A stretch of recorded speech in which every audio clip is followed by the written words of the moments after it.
Hey everybody, this is Larry. This is day 16 of the Leetcode Daily Challenge. Hit the like button, hit the subscribe button, join me on Discord. Let me know what you think about today's poem. 1125, smallest sufficient team. The contest is in maybe an hour or so if you're doing that, good luck. If not, or if you're watching this after the contest, hope you retroactively wish me luck and, hope I did okay. I don't know. You can probably find those videos and check those out. Let me know in the comments. Alright, so let's see.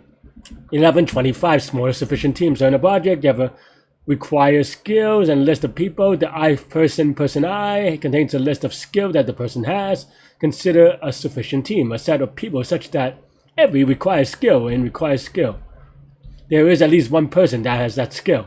We can represent these teams by the index of each person. For example, team is equal 013 means, okay. What's a sufficient team again? Okay, so that so we have a list of required skills and we have people and we're trying to minimize them. Usually this is exponential, so we'll take a look at the constraints. Usually a lot of these like min-sat problems, unless there's a greedy sorting solution, and if you have some, if you do enough of these, or maybe just already good at computational theory type things, or theory of computational type problems, you'll just recognize that this is exponential, right?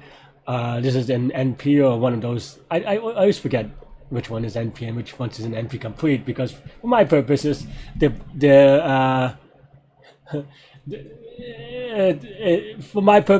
both not practical for bigger ends, and of course, so the first thing I see is that look at the constraints, and n is equal to 16 means that, well, that probably confirms my dot, and that it is something that we have to do with the 16, right?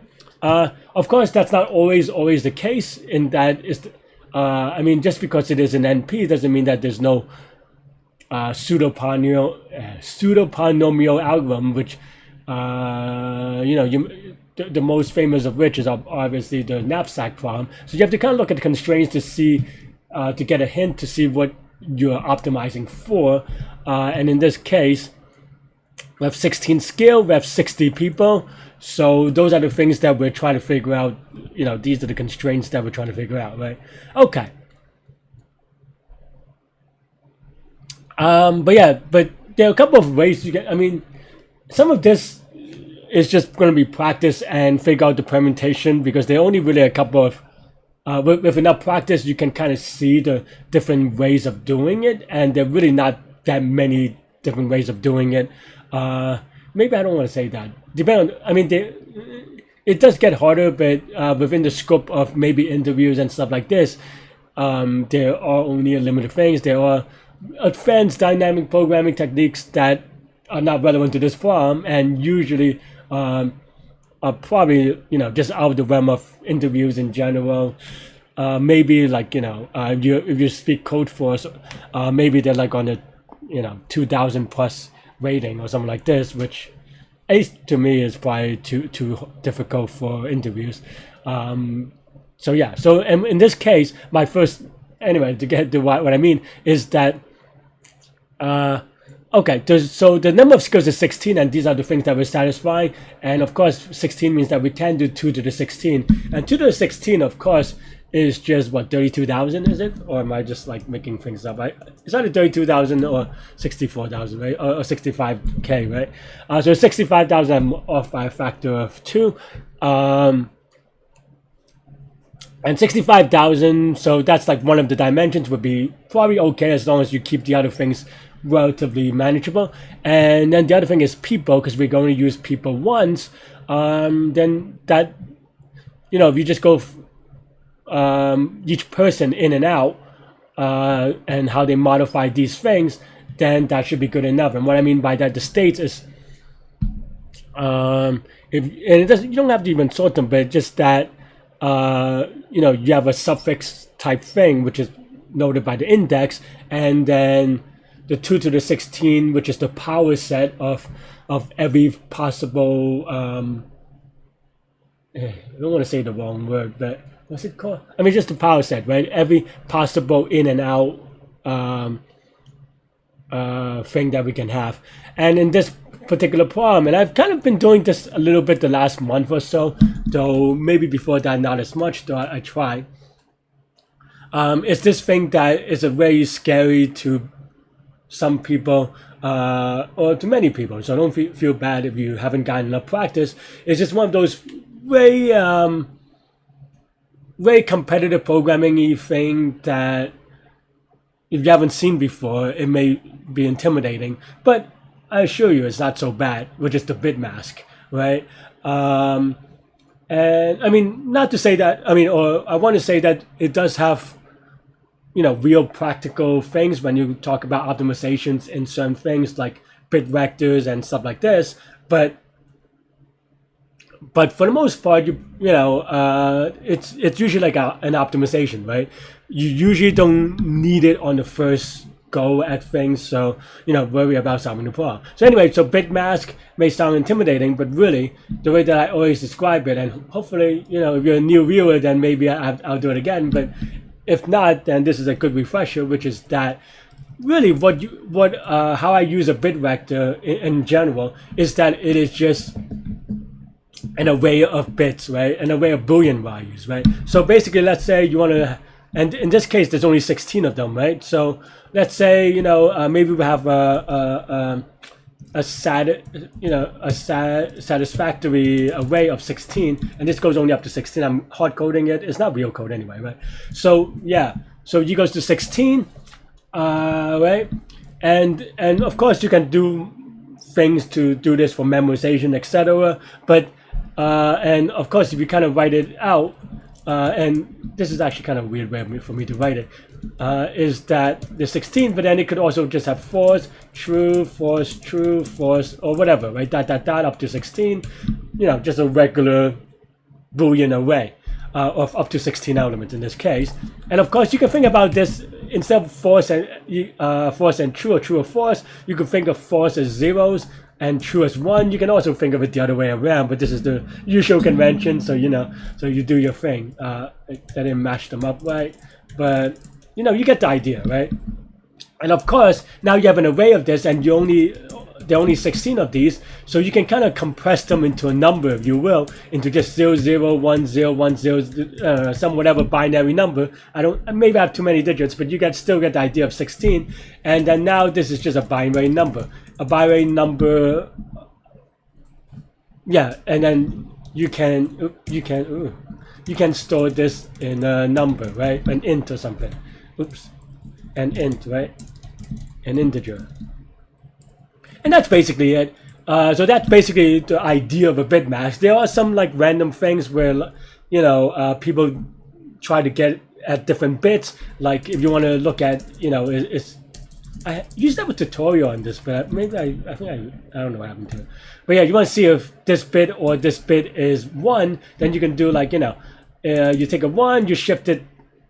I think I'm inverting the least significant digits, but you shift a 1 to here, and then you do an AND statement to kind of see where, you know, if it's 0 or not, and stuff like that. So there are a lot of things that are kind of like really crazy looking if you haven't seen it before. Like, you know, you got like if mask and 1 I or something like this. And really what this is saying is that if satisfactory of I, maybe this is set mask, because if this bit is not 0, then this is true, right? Because that means that it's just 0 on the ith index. So when you see stuff like that, this looks ridiculous and not anything normal people do in code. Because I mean, you know, for the most part, I mean, yeah, like I said, the optimization please don't get that pedantic. But yeah, for the most part, though, 99% of the time, you probably won't come into it, and as a result, it is foreign and therefore maybe a little bit strange looking. But once you realize all they're doing is this, which, you know, if you're working on solving on hard, hopefully you've done before. So yeah, so that's all that is.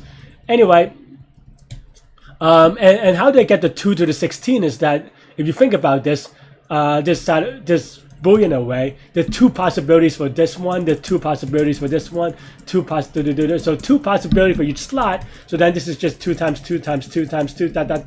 or 2 to the n. So that's basically the entire thing, right? And yeah, let's do this recursively, and we can do something like, oh, this one you have to return the answer, so we have to do some path reconstruction, which is not, I mean, which is fine, but of the smallest possible size. Okay. It's annoying, but it's not, it's, once you get the idea, you can do it. It is very annoying though, for sure. But yeah, so basically now you could do something like, yeah, I don't know, calculate is just a lazy thing, right? Let's do pass for now. We also want to convert this into something that we can use more easily, because if you want to do things in the inside loop, you're going to repeat operations, so we want to pre-calculate this, and this is just by converting these into bitmasks, right?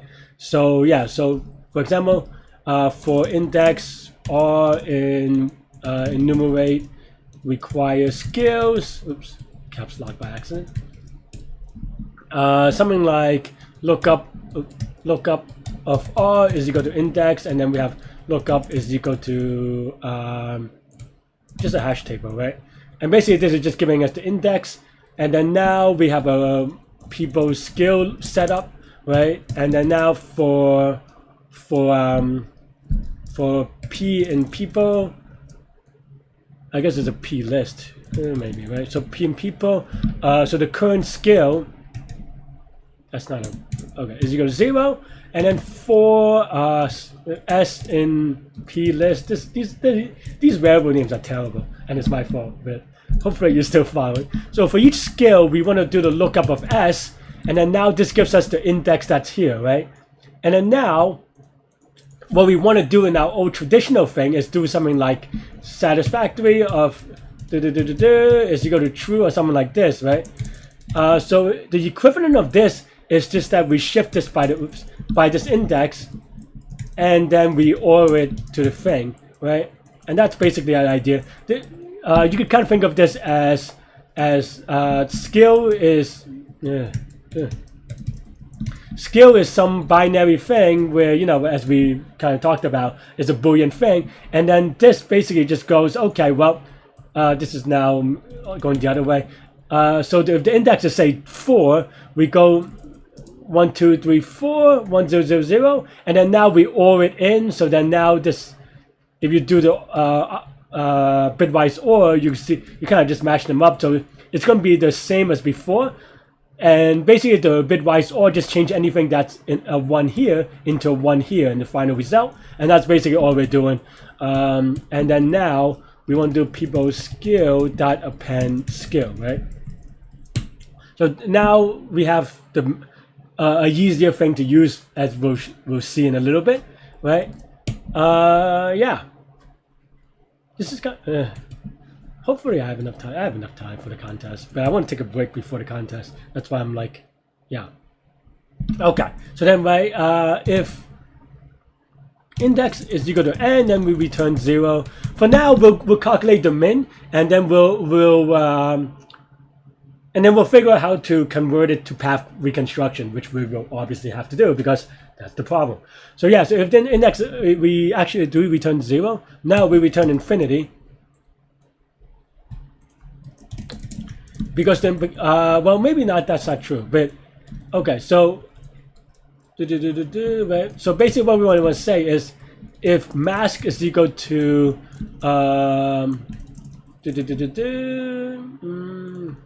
R is equal to length of required skills. So yeah, so R minus 1, then we return 0. That means that all our conditions are satisfied, so then we can return 0. And what this side also looks intimidating is that all it's saying is that if mask is equal, it's all ones, right? Because 1 right shift by 0 is going to look something like this, and then if you subtract 1, it's going to be all ones. It means that if every skill is used, then we return 0, because then we don't need any more people, right? So this calculates what is the minimum number of people to satisfy the remaining mask, right? Having used index number of people, something like this, right? So that's the idea. And then if the mask is non-zero, or sorry, if the mask is not full, but we used up all the people, then we have to return infinity because there's no good we can. There's no answer, no solution for it, right? Otherwise, we can do two things, right? So now, given people's skill, we can either use or not use. So then, yeah. So the use is going to be calculate, or let's use the not use first, which is trivial, right? It's going to be this. And then not use. Oh, this is not used. So yeah, this is use. This is not used, which is we just skip it, right? So otherwise, min in this case, index +1 mask or people's skill of index, and then that's pretty much it. I mean, of course, we have to do stuff like memoization and stuff like this, but that's, and obviously coin it. But that's all there is, because the skills can overlap and stuff like this. I think some people might have skills that are not in this, right? So, or is that true? I don't actually know.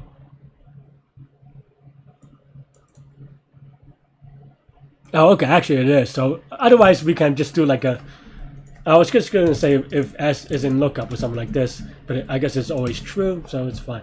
We'll run it real quick. Maybe it times out. Maybe I get in. I have typos. Just run it real quick. Right.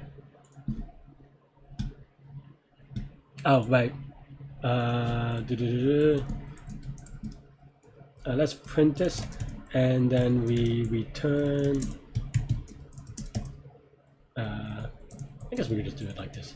I mean, this is just for me to make sure that at least I get the examples right. Oh wait, I guess we have to print this. Oh wait, no. It is returning 0, which isn't right. So this is a little bit off.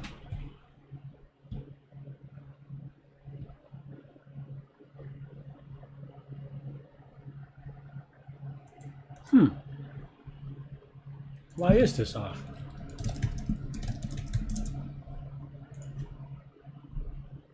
Okay, I just want to confirm, but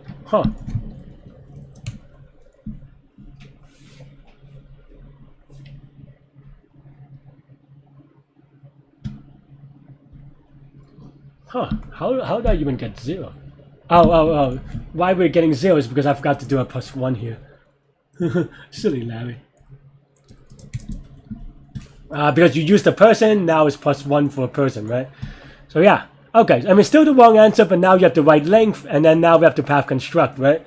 So, I mean, it's the right, you know, I mean, we knew what we're doing. We're just calculating the number and not the people. And now we have to do path construction. But before that, let's do, do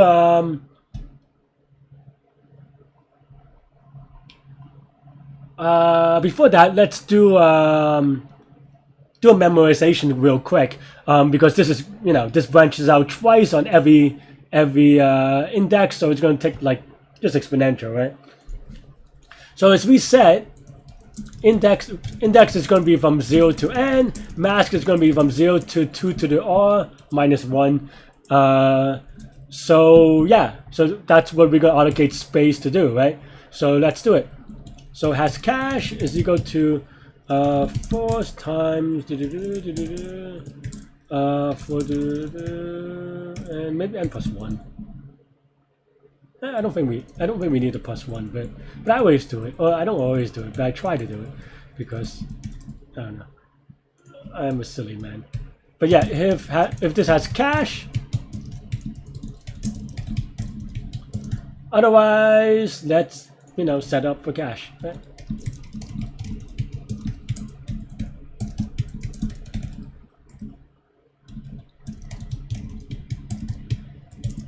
And that's pretty much it for the memoization part. If you see me done it, if you watch me do it enough times, let's actually see if that running time improved. I mean, I guess marginally, but is the inputs are not big enough for this to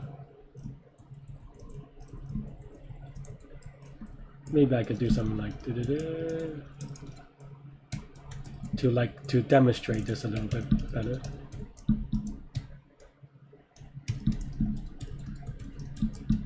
Maybe I don't know if this actually makes. I mean, A to Z. Oh, okay, fine.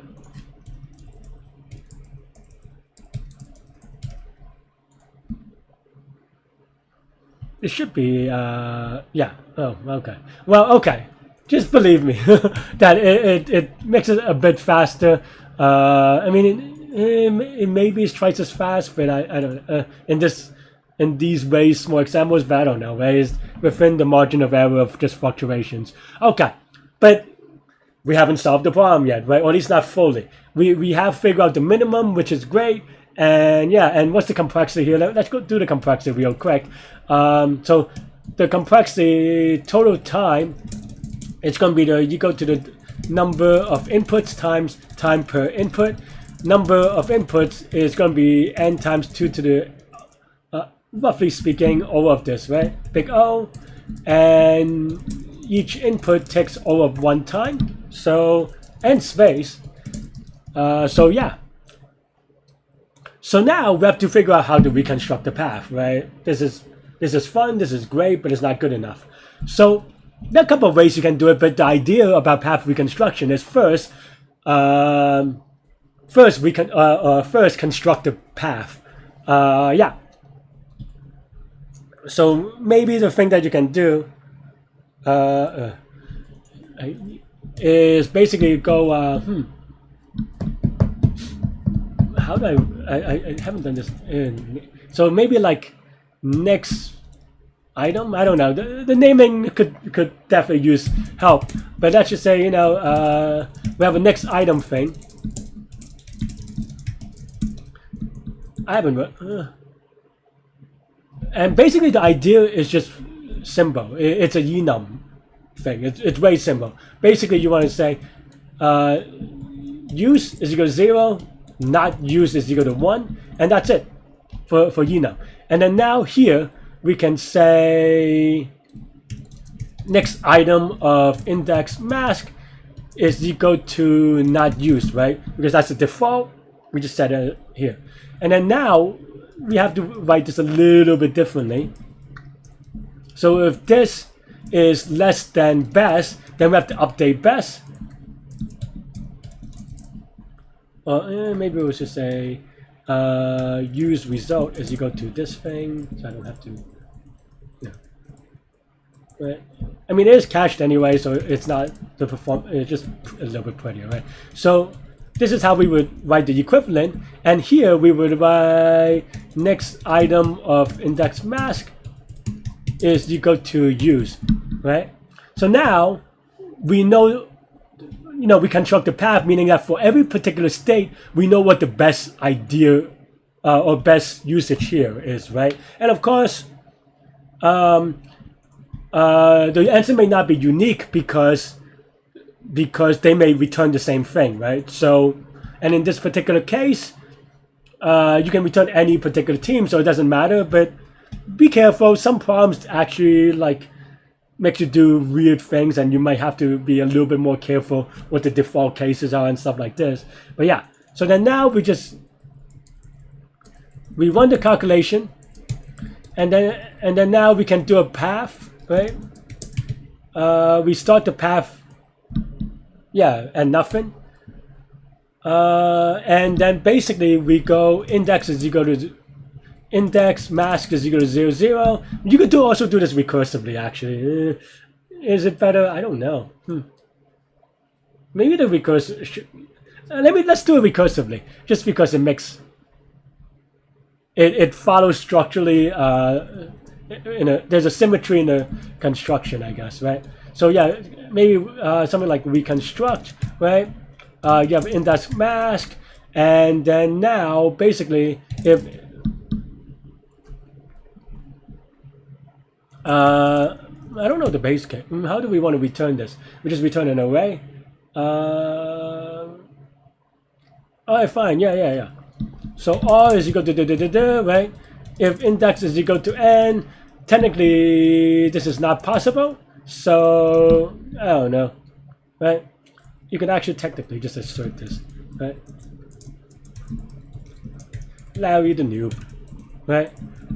And this is not possible because this is only the case if because they tell you that a sufficient team always exists. So that means that if this assert happens, something someone has gone wrong. Of course, you can also do try, catch, exception things, but yeah. And of course, you need to do the other thing first, which is that we used all the mask.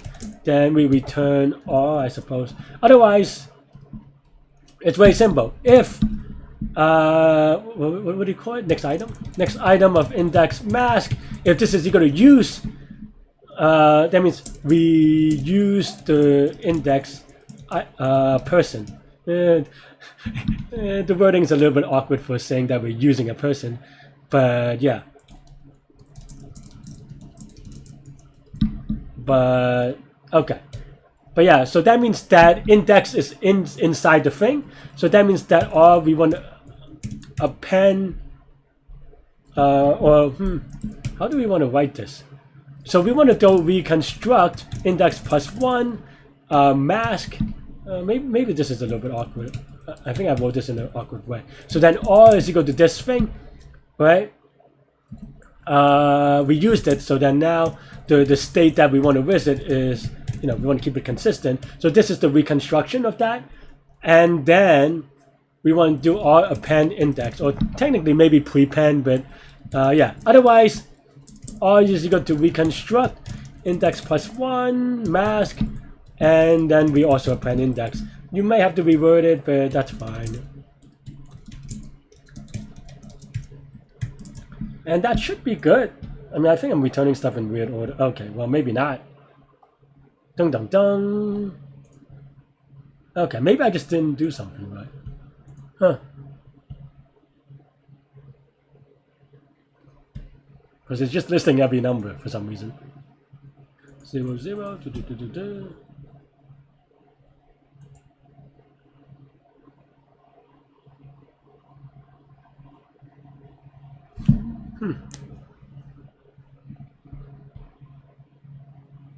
Oh, I'm just being dumb because what I did is I append both of these. But of course, if you don't use it, you don't append the index.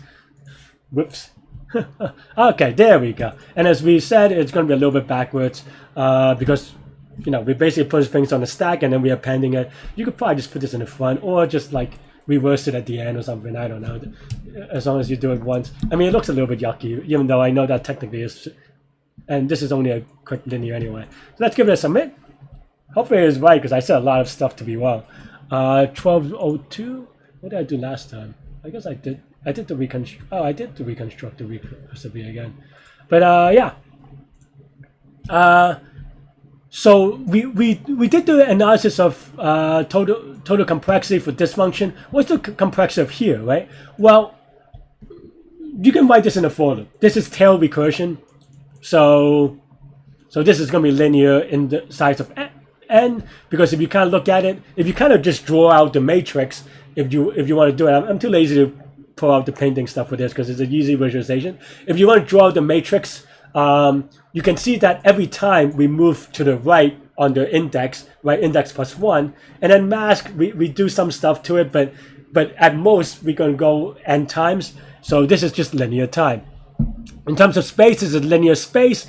Keeping in mind that if you are, there is some nuance in how I mean, n is like 60, right? So it doesn't actually matter even if you do n square space.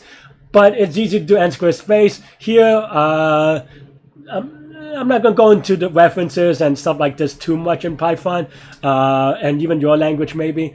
But note that I am using the same reference everywhere. So this is not using any extra space, but it's very easy to accidentally allocate linear space the way you do this. So please be careful, or just do it iteratively if you want to challenge yourself as well, and also to prove that it is linear space.